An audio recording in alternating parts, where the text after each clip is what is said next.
true story of a former rugby player named Chris. So he was a 30-year-old former rugby player who'd become a high school PE teacher. But he had a problem. He'd fallen for someone half his age, a 16-year-old student at the school where he taught. He was obsessed, leaving her love notes in her bag, asking her out on dates, and even inviting her over to babysit his kids as an excuse to see her.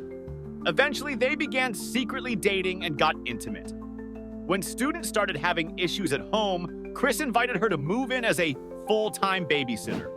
She accepted, despite Chris being married to his wife, who at first accepted student living with them, unaware of the affair. However, once wife figured it out, she kicked student out of the house.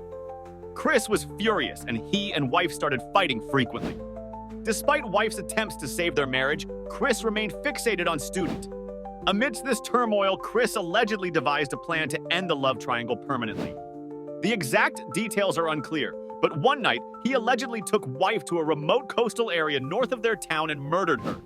Then he disposed of her body, returned home, and acted as if nothing had happened, telling everyone that wife had left him and the kids fed up with their life together. He moved student back in as soon as possible, even though she was still only 16.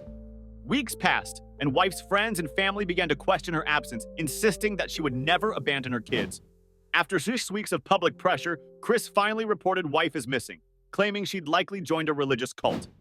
2 years later, Chris married student, who was by then 18, using wife's wedding ring with the stones reset.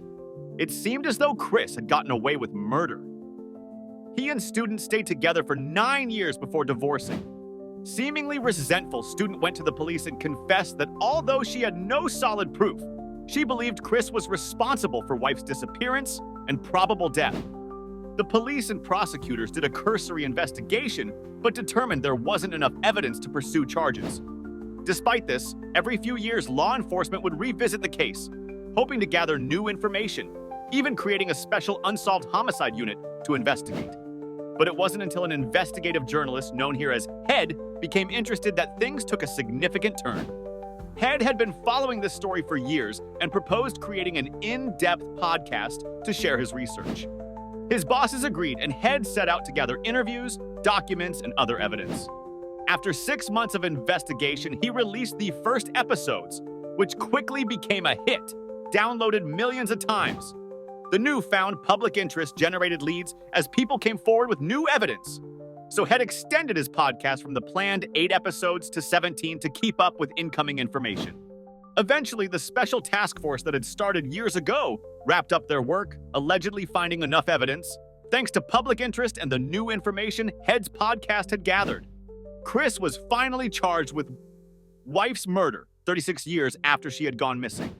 During the trial, student testified against him, and Chris was ultimately found guilty, sentenced to 24 years in prison. This story made waves across Australia where the events unfolded, proving that sometimes justice finds a way even decades after the fact. Shout out to Australia for keeping the pressure on and ensuring the case remained open.